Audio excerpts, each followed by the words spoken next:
قرآن کریم کی سورہ ریاض میں اللہ تعالیٰ واضح طور پر فرماتے ہیں کہ ہم نے ہر قوم کے اندر نبی اور ڈر سنانے والا بھیجا۔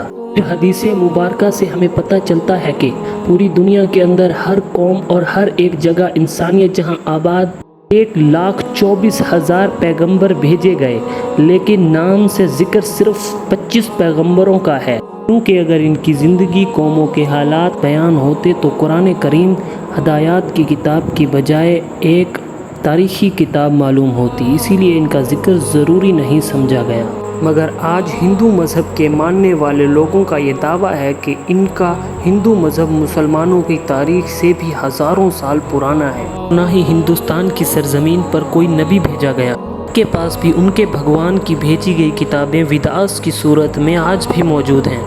جس میں کسی بھی پیغمبر کا کوئی ذکر موجود نہیں ہے، جبکہ اس سورۃ الانبیاء آیت 107 کے اندر اللہ فرماتے ہیں، ہم نے آپ کو تمام جہانوں کے لیے یعنی قیامت کے دن تک کے انسانوں کے لیے ہدایت بنا کر بھیجا، جس کا مطلب ہے کہ اس میں ہندوستان کی سرزمین بھی شامل ہے۔ تو پھر ہندو مذہب کے ماننے والے اس کا انکار کیوں کرتے ہیں؟ اگر اس سرزمین پر کوئی نبی واقعی نہیں بھیجا گیا تو حضرت محمد صلی اللہ علیہ وآلہ وسلم کا ذکر کیسے موجود ہے؟ حضرت نوح علیہ السلام اور ان کی کشتی کا ذکر کیسے بیان ہوا؟ حضرت عیسیٰ علیہ السلام کی واپسی کا ذکر کیسے بیان ہوا ہے؟ اور ایک اللہ کی عبادت کا کیوں کہا گیا ہے؟ اگر یہ واقعی اس قوم کے اندر ہدایت کے لیے آنے والے کسی نبی کی تعلیمات ہیں جنہیں وقت کے ساتھ بگاڑ دیا گیا، یعنی یہ ہندو کس نبی کی امت ہے؟ یہ ان سوالات کا جواب تاریخ سے جاننے کی کوشش کرتے ہیں۔ ہندو مذہب کے ماننے والوں کا یہ دعویٰ ہے کہ یہ دنیا کا قدیم ترین مذہب ہے، اتنا قدیم کہ جب اسلام اور مسلمانوں کا وجود تک موجود نہیں تھا۔ ایسا کیسے ہو سکتا ہے جبکہ وہ جن کتابوں پر یقین رکھتے ہیں ان میں واضح طور پر بتایا گیا ہے کہ خدا ایک ہے، اس کا کوئی شریک نہیں اور نہ ہی اس کی کوئی اولاد ہے، وہ پاک ہے، مگر پھر بھی اس کے کئی مورتیاں بنا کر ان کے شریک خدا بنا کر اس کی پوجا ہوتی ہے، اور آج تک ہندو مذہب کے اندر چھوٹے بڑے کئی بلینز بت بنائے جا چکے ہیں۔ ہندو اسکالرز کا یہ دعویٰ ہے کہ اسلام مذہب کی شروعات آج سے 1400 سال پہلے ہوئی، مگر ہندو مذہب اس سے بھی پرانا اور قدیم ترین مذہب ہے، اسی لیے اسلام کا ہندوستان کی سرزمین سے کوئی واسطہ نہیں۔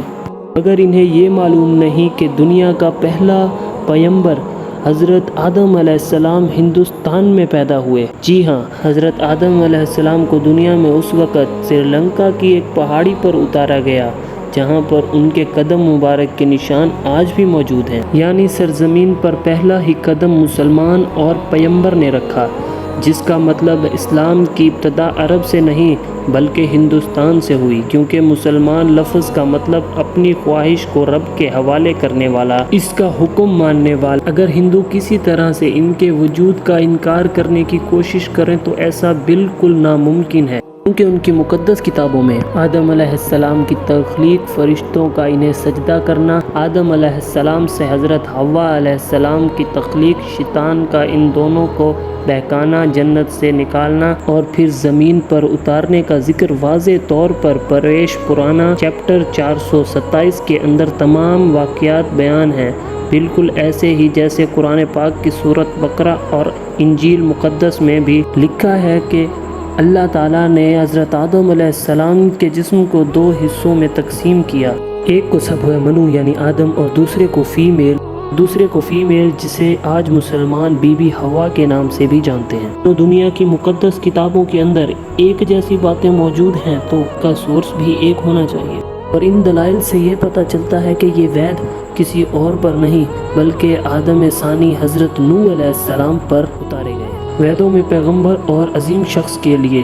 منو کا لفظ استعمال کیا گیا ہے، یعنی نوح علیہ السلام کو بڑے سیلاب والا منو کہہ کر پکارا گیا ہے، اور ان کی کشتی سے لے کر سیلاب تک کا تمام واقعہ ان کی کتابوں میں موجود ہے۔ ویدوں میں لکھا ہے کہ جب بڑے سیلاب کے بعد دنیا پھر سے آباد ہوگی تو میں ان وعدوں کو نافذ کروں گا۔ اور بھویش پرانا چیپٹر 42:7 کے اندر نوح علیہ السلام کے طوفان کے بارے میں بیان کیا گیا ہے، اور یہ بھی کہ اس نوح کو خدا نے کشتی بنا کر اس کے اندر جانداروں کو سوار کرنے کا حکم دیا، جس کے بعد ایک عظیم طوفان آیا جس نے ہندوستان کی سرزمین پر زندگی کو ختم کر دیا۔ لفظ نوح سنسکرت زبان کے اندر بھی موجود ہے، جس کا مطلب ہے کشتی والا، وہی مطلب جو کہ عربی زبان کے اندر بھی موجود ہے۔ اس دوران یہ ویداس فیوچر کے بارے میں بیان کر رہی ہے کہ کیسے ایک بڑا طوفان آنے والا ہے اور کیسے ایک بار پھر انسانیت کی شروعات ہو، اور خود ویداس بھی بار بار نوح علیہ السلام کو مخاطب کر کے ان کے واقعات کو بیان کر رہی ہے،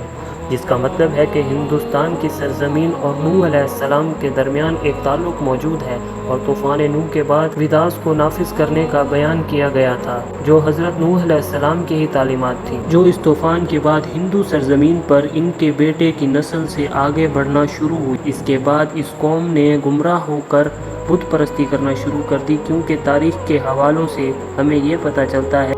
حضرت نوح علیہ السلام کی قوم کے جیسے دیوی دیوتاؤں کی پوجا کرنے کا ذکر کہیں بھی نہیں کیا گیا ہے۔ قرآن کریم میں نوح علیہ السلام کی قوم کو سامی کہا گیا ہے، جو کہ عراق کی زمین کو کہتے ہیں، جہاں پر حضرت ابراہیم علیہ السلام پیدا ہوئے، جن کی قوم یہی مشرک تھی جنہوں نے نوح علیہ السلام اور ان کے درمیان آنے والے تمام انبیاء کی تعلیمات کو یا تو بدل دیا تھا یا پھر بھلا دیا تھا، اور انہی کی پوجا کرتے تھے۔ اس کے علاوہ یہ فرشتوں کی عبادت کرتے تھے، اس لیے خدا کے ساتھ ساتھ فرشتوں کی مورتیاں بھی بنا کر انہیں بھی خدا کا درجہ دینا شروع کر دی، بالکل ایسے ہی جیسے بڑے کام پر اللہ نے فرشتے مقرر کیے ہیں اور وہ ہر بڑے کام پر اللہ کی طرف سے پابند ہیں۔ اسی لیے انہوں نے ہر کام کروانے کے لیے ایک الگ الگ خدا مورتیوں کی صورت میں بنا لیا۔ یہ لوگ آگ اور ستاروں کے بھی پجاری تھے، اسی لیے آج ہندوستان کے اندر آگ کو بھی افضل جانا جاتا ہے اور ستاروں کی بھی پرستش کی جاتی ہے۔ مگر اصل سوال تو یہ ہے کہ اپنی کتابوں میں ایک خدا کو جان کر اور پیغمبروں کی تعلیمات کو جان کر یہ قوم اس کا انکار کیوں کرتی ہے؟ کیوں نہیں مانتی کہ اللہ کے وعدے کے مطابق ان پر بھی اللہ کا پیغام پہنچایا گیا اور اللہ کا ڈر سنایا گیا؟ اس کے لیے صحیح بخاری کی ایک حدیث جاننا ضروری ہے۔ حضرت ابو سعید خدری رضی اللہ تعالی عنہ سے روایت ہے کہ رسول اللہ صلی اللہ علیہ وآلہ وسلم نے فرمایا کہ قیامت کے دن حضرت نوح علیہ السلام اور ان کی قوم کو بلایا جائے گا،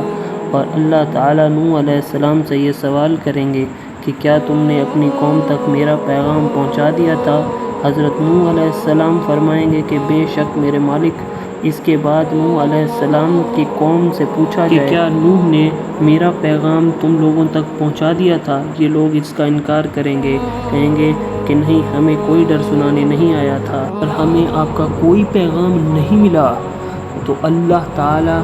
حضرت نوح علیہ السلام سے پوچھیں گے کہ تمہارا گواہ کون ہے؟ تو وہ فرمائیں گے کہ حضرت محمد صلی اللہ علیہ وآلہ وسلم میرے گواہ ہیں، ان کی امت بھی میری گواہ ہے۔ اور پھر تم لوگوں کو پیش کیا جائے گا، تم لوگ گواہی دینا کہ جی ہاں، نوح علیہ السلام نے اپنا پیغام یعنی اللہ کا پیغام پہنچا دیا تھا۔ اور پھر نبی کریم صلی اللہ علیہ وآلہ وسلم نے سورۃ بقرہ کی آیات نمبر 143 پڑھی، اور اسی طرح ہم نے تمہیں امت وسط بنایا یعنی درمیانی امت بنا دیا تاکہ تم لوگوں پر گواہ رہو اور رسول تم پر گواہ۔ اس سے یہ ثابت ہوتا ہے کہ ہندو قوم کبھی اپنے نبی حضرت نوح علیہ السلام کی تعلیمات کو تسلیم نہیں کرے گی، اور ہندوستان کی سرزمین کا اصل مذہب اسلام ہی ہے، جو کہ بگاڑ کی وجہ سے اپنی اصلی حالت کھو چکا ہے۔ آج یہ ہماری ذمہ داری ہے کہ ہم اسلام کا صحیح پیغام حضرت محمد صلی اللہ علیہ وآلہ وسلم کی تعلیمات کے مطابق ان تک پہنچائیں، اور لوگوں تک یہ پیغام پہنچانا امت مسلمہ کی ذمہ داری ہے۔ ڈاکٹر ذاکر نائک جیسے لوگوں نے موجودہ دور کے اندر اس کی بہت کوشش کی ہے، کافی حد تک لوگوں کو اپنی تعلیم اور تحقیق سے مسلمان انہیں لاجیکل طور پر حقیقت پہنچانے میں کامیاب رہے، مگر افسوس کہ ہمارے ملک پاکستان میں فرقہ واریت سے بھرا دین اس انداز تک ہے کہ ہم پوری دنیا میں اسلام کی تبلیغ کے قابل تک نہیں۔ دعا ہے کہ اللہ تعالی ہمیں اپنے دین پر عمل پیرا رہنے کی توفیق عطا فرمائے۔ آمین ثم آمین۔ دوستو اگر آپ کو ویڈیو اچھی لگی ہو تو ویڈیو کو لائک کر کے چینل کو سبسکرائب کر دیجیے اور کامنٹ میں اپنی قیمتی رائے کا اظہار کیجیے۔ زندگی رہی تو پھر نئی ویڈیو کے ساتھ دوبارہ ملیں گے، تب تک کے لیے اللہ حافظ۔